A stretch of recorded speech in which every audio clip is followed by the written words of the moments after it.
പക്ഷെ ഇപ്പോൾ നമ്മൾ പ്രൊഫഷണലി നടനാവുന്ന സമയത്തെ നമ്മുടെ ശരീരം നമ്മൾ സൂക്ഷിക്കണം, നമ്മൾ ഇടുന്ന വസ്ത്രങ്ങളിൽ നമ്മൾ കുറച്ച് കോൺഷ്യസ് ആയിരിക്കണം, നമ്മുടെ ശബ്ദം പ്രത്യേകിച്ച് ഡബ്ബൊക്കെ ചെയ്യുന്ന സമയത്ത് ഇതാക്കണം. ഇതൊക്കെ ഓവർ ദ എക്സ്പീരിയൻസ് ഓരോരോ സിനിമയിൽ നിന്ന് പഠിച്ചു വരുമായിരുന്നു. സത്യം. അല്ലാതെ എനിക്ക് അങ്ങനെ ട്രെയിനിങ് ഒന്നും കിട്ടിയിട്ടില്ല. ഒരു ആക്ടിങ് സ്കൂളോ ക്യാമ്പോ ഒന്നുമില്ല, ഒന്നും പോയിട്ടില്ല. ഏതൊരു ട്രെയിനിങ്ങും അങ്ങനെ. ശരിക്കും ഞാനത് പറയും, അതായത് ഈ എല്ലാരും വന്ന് പറയണം ഒരു ആക്ടിങ് കോഴ്സിനാ അല്ലെങ്കിൽ ആക്ടിങ് ട്രെയിനിങ് അങ്ങനെ എന്തെങ്കിലും ചെയ്തുകൂടെ. പക്ഷെ എനിക്ക് അങ്ങനത്തെ ഒരു വിശ്വാസമേ ഇല്ലായിരുന്നു. നമ്മളിൽ എന്തെങ്കിലും ചേഞ്ചസ് വരുത്താൻ പറ്റും, അല്ലെങ്കിൽ നമ്മുടെ സ്കില്ല് കുറച്ചും കൂടെ കൂടും ആകും എന്നൊക്കെ ഉള്ള തോട്ട് എനിക്കില്ല. എനിക്ക് അതിൽ വിശ്വാസമില്ല. കാരണം എനിക്ക് അഭിനയിക്കാൻ അറിയാം, ഞാൻ ചെയ്യും എന്നുള്ള കോൺഫിഡൻസിലാണ് നടന്നുകൊണ്ടിരുന്നത്. അതായത് അപ്പൊ ഞാൻ വടക്കൻ എന്ന് പറഞ്ഞൊരു പടം ചെയ്തു, കിഷോർ സാറിന്റെ. അപ്പൊ അതില് ഒരു ക്യാമ്പ് ഉണ്ടായിരുന്നു. ഞങ്ങൾ ആർട്ടിസ്റ്റ് എല്ലാവർക്കും വേണ്ടി ഒരു ആഴ്ചയോളം ഒരു ആക്ടിങ് ട്രെയിനർ വന്നിട്ടൊരു ക്യാമ്പ് ഉണ്ടായിരുന്നു. അതാണ് എന്റെ ലൈഫിലെ ആദ്യത്തെ ഒരു ആക്ടിങ് വർക്ക്ഷോപ്പ്, ഒരു ക്യാമ്പ്. നമ്മളിലുള്ള എക്സസൈസ് പോലെ അവർ ഓരോ എക്സസൈസ് ചെയ്യിക്കാണല്ലോ ശരിക്കും. ആ ക്യാമ്പ് കഴിയുന്നതോട് കൂടിയാണ് ഇവര് കാസ്റ്റ് ചെയ്യുന്നത്. ഈ ക്യാമ്പിലൂടെയാണ് ഇവര് ഓരോരുത്തരെ ഇന്ന ക്യാരക്ടർ ചെയ്യാന്ന് കാസ്റ്റ് ചെയ്യുന്നത്. നമുക്ക് അറിഞ്ഞൂടെ, ലാസ്റ്റ് അറിഞ്ഞു. പക്ഷെ ആ ക്യാമ്പ് കഴിഞ്ഞപ്പോ എനിക്ക് ഒന്ന് റിഫ്രഷ് ആയി, കൊള്ളാലോ. അപ്പൊ ഇങ്ങനത്തെ ആക്ടിങ് ട്രെയിനിങ് പരിപാടികളൊക്കെ കുറച്ച് നമ്മളെ ആസ് ആൻ ആർട്ടിസ്റ്റ് നമുക്കൊന്ന് ഒരു എക്സസൈസ്, നമ്മള് ജിമ്മിലൊക്കെ പോകുന്ന പോലെ നമ്മുടെ ഒരു സ്കിൽസ് ഒക്കെ കുറച്ചും കൂടെ ഒന്ന് റിഫ്രഷ് ആവും. ഒരു ക്യാരക്ടറിനെ കാണുന്ന കാഴ്ചപ്പാടൊക്കെ കുറച്ച് മാറും. നമ്മുടെയും കുറച്ച് കാഴ്ചപ്പാടുകൾ മാറും. നമ്മുടെ കുറച്ച് ഈ പറയുന്ന ചെയ്യുന്നതിന് മുന്നേ ഉള്ളൊരു ഇൻഹിബിഷൻസ് പരിപാടീസ് ഒക്കെ ഒന്ന് ബ്രേക്ക് ആവുമെന്ന് എനിക്ക് തോന്നുന്നു, ഒരു ചെറിയ വർക്ക്ഷോപ്പുകളൊക്കെ ചെയ്ത. അതുകൊണ്ട് അതാണ് ആദ്യമായിട്ടും അവസാനമായിട്ടും എനിക്ക് കിട്ടിയൊരു വർക്ക്ഷോപ്പ്.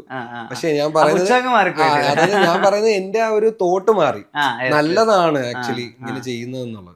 ഈ സ്വയം എപ്പോഴാ ഭയങ്കര കോൺഫിഡൻസ് ഉണ്ടായത്? സ്ക്രീനിൽ ഞാൻ മോശമായിരിക്കില്ല, സ്ക്രീനിൽ എനിക്ക് അഭിനയിക്കാൻ പറ്റും, അല്ലെങ്കിൽ ഒരാൾ എവിടെയോ ഇരുന്ന് എഴുതുന്ന ഒരു കാര്യം ഒരാൾ നമുക്ക് പറഞ്ഞു തരുന്നു, അയാൾ ക്യാമറയ്ക്ക് പിന്നിൽ പോയി നിന്ന് സ്റ്റാർട്ട് ആക്ഷൻ പറയുന്നു, ഇതെനിക്ക് പെർഫോം ചെയ്യാൻ പറ്റും. ആ ഒരു വിശ്വാസം എപ്പോഴാ വന്നു തുടങ്ങിയത് ഒരു ഓർമ്മയിൽ? അങ്ങനെ ഒരു എപ്പോഴത്തൊട്ടാണ് അങ്ങനെ ഒരു ഓർമ്മ വന്നതെന്ന് എനിക്കറിയില്ല. പക്ഷെ എനിക്ക് എവിടെയോ ഒരു കോൺഫിഡൻസ് ഉണ്ട്, സ്വയം ചെയ്യാൻ പറ്റും. ഞാൻ ഒന്നും ഇങ്ങനെ ചിലപ്പോൾ പിന്മാറുന്ന ഒരാളല്ല. ഇപ്പൊ എനിക്ക് ഇഷ്ടമുള്ളൊരു കാര്യം ചെയ്യാൻ ഞാൻ ഇറങ്ങിക്കഴിഞ്ഞാൽ അത് ചെയ്യാൻ മാക്സിമം ഞാൻ ശ്രമിക്കാറുണ്ട്.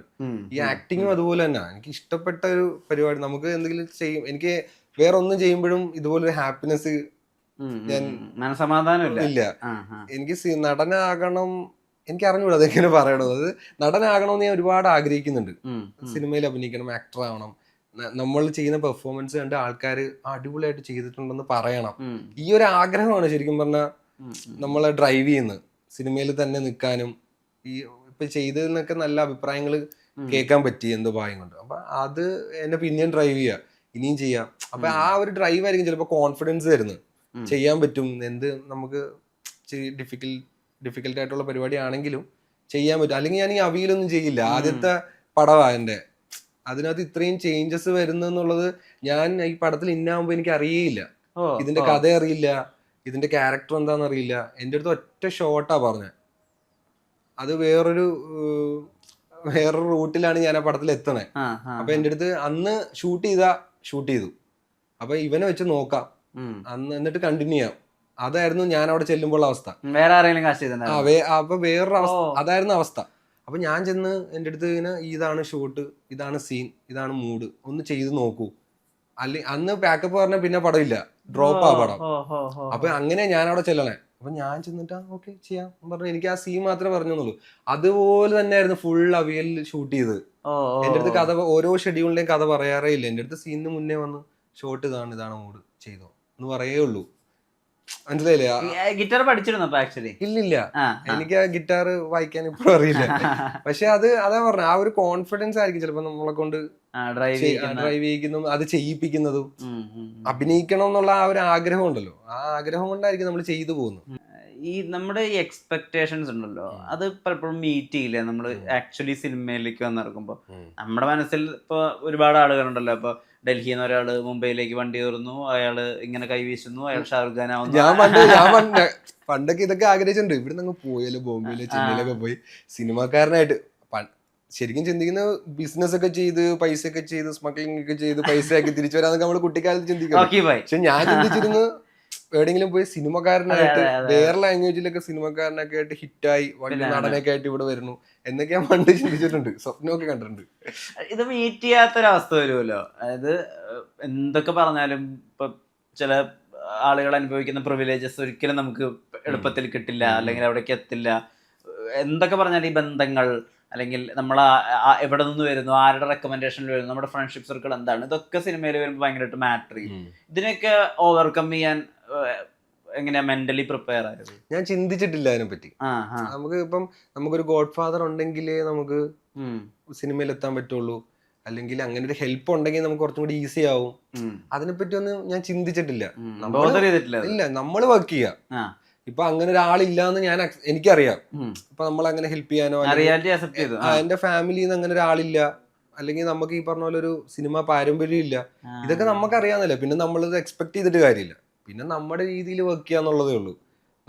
നമുക്ക് ഒരു ഓപ്പർച്യൂണിറ്റി കിട്ടിക്കഴിഞ്ഞാൽ ഇപ്പൊ ചെറുതാണെങ്കിൽ പോലും അതിൽ 100% കാണിക്കുക.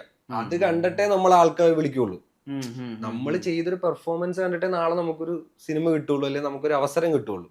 അപ്പൊ കിട്ടുന്ന അവസരത്തിൽ എത്ര 100% ചെയ്യാൻ പറ്റുമോ അത് ചെയ്യാന്നുള്ളതാണ് എന്റെ ഒരു തിയറി. അപ്പം ഞാൻ അതിനെപ്പറ്റി ഒന്നും പിന്നെ ചിന്തിച്ചിട്ടില്ല. നമുക്ക് അങ്ങനെ ഒരാളുണ്ടായിരുന്നെങ്കിൽ നമുക്ക് അവിടെ അങ്ങനെ ഈസി ആയിട്ട് പോവായിരുന്നു, അല്ലെങ്കിൽ കുറച്ചും കൂടെ കാര്യങ്ങൾ എളുപ്പമായേനെ. അങ്ങനെ ഒരു തോട്ട് എനിക്ക് വന്നിട്ടില്ല. 1000 Babies ചെയ്യുമ്പോ എന്താ പറഞ്ഞിട്ടുണ്ടായിരുന്ന ബ്രീഫായിട്ട്? ആ ക്യാരക്ടർ ഇപ്പോഴും എന്താ തുടക്കം, എന്താ ഈ പറഞ്ഞ പോലെ എനിക്ക് അറിഞ്ഞൂടാ എന്താ സംഭവിക്കുന്നത്. കാരണം ഞാൻ ചെയ്യുന്നതിലൊന്നും എനിക്ക് കഥ അറിഞ്ഞൂടാ. എനിക്ക് നജീമിക്ക് ഒരു വട്ടം ഈ കഥ പറഞ്ഞു തന്നിട്ടുണ്ട്. പക്ഷെ ശരിക്കും അയാളുടെ ഇന്റൻഷൻ എന്തായിരിക്കും, അയാൾ ആരാ? അതായത് ഈ അവസ്ഥ തന്നെയായിരുന്നു എനിക്ക്. ഞാൻ പ്രിവ്യൂ കാണുമ്പോ 3 എപ്പിസോഡല്ലേ കാണിച്ചുള്ളൂ, പിന്നെ എല്ലാരെയും പോലെ തന്നെ ഞാനും ഇത് റിലീസ് ആവാൻ വേണ്ടി വെയിറ്റ് ചെയ്യാം. അപ്പൊ ഇത് റിലീസ് ചെയ്തപ്പോ ലാസ്റ്റ് ബിബിൻ വിളിക്കുമ്പോ ഞാൻ തിരിഞ്ഞു നോക്കുക, എൻഡിങ് എന്നില്ല, ഇതെനിക്ക് അറിയേയില്ല. ഞാൻ ഭയങ്കര ഇമോഷണൽ ആയി പോയി. ഞാൻ ഇത്രയും ഒരു ക്യാരക്ടർ ഞാനൊരു ഇമ്പോർട്ടൻസ് അവിടെ കൊടുക്കുന്നുണ്ട് എൻഡിങ്ങിൽ എന്നുള്ളത് ഞാൻ അറിയുന്നില്ല. ഞാനിത് കണ്ടിട്ട് കരഞ്ഞിട്ടൊക്കെ, ഞാനെങ്ങനെ പേഴ്സണലി കരയാത്തൊരാളാ ലൈഫിൽ, അങ്ങനെ എനിക്ക് പെട്ടെന്ന് ആവാത്തൊരാളാ. പക്ഷെ ഞാൻ ഇത് കണ്ട് കരഞ്ഞു പോയി. എന്നിട്ട് അപ്പൊ തന്നെ നജീമിക്കാനും അറൂസിനൊക്കെ വിളിച്ച് പറഞ്ഞു, ഞാൻ ഇങ്ങനെ ഒരു എൻഡിങ് പ്രതീക്ഷിച്ചില്ല കേട്ടോ. കാരണം അപ്പൊ ഞാൻ ഇങ്ങനെ ആലോചിച്ചത്. അപ്പൊ എന്റെ അടുത്ത് ഷൂട്ട് ചെയ്യുന്ന സമയത്ത് എന്റെ അടുത്ത് നജീമിക്ക് പറഞ്ഞത്, അവിടെ ഒരു സൗണ്ട് കേൾക്കുന്നു, നീ തിരിഞ്ഞു നോക്കണു, അത്രേ ഉള്ളു, അത് വേറൊരു സീനിന് വേണ്ടി നമ്മൾ എടുക്കാൻ വേണ്ടിയാണെന്ന് പറഞ്ഞു.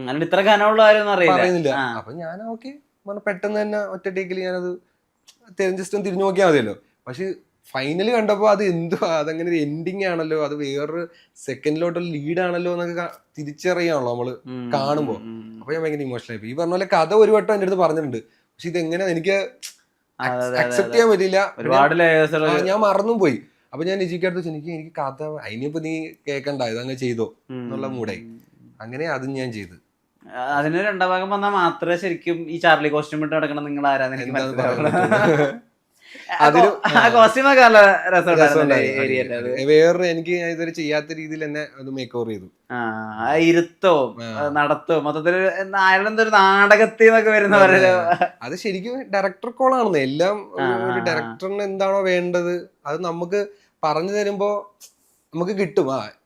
അദ്ദേഹത്തിന് ഇതാണ് വേണ്ടത്, അതുപോലെ നമ്മളൊന്ന് ചെയ്തു നോക്കും. അത് ഓക്കെ ആണെങ്കിൽ പിന്നെ അത് പിടിക്കുക, മീറ്റർ പിടിക്കുക, അതങ്ങ് കംപ്ലീറ്റ് ചെയ്യുക. അതാണ് ഞാൻ ചെയ്യാറ്.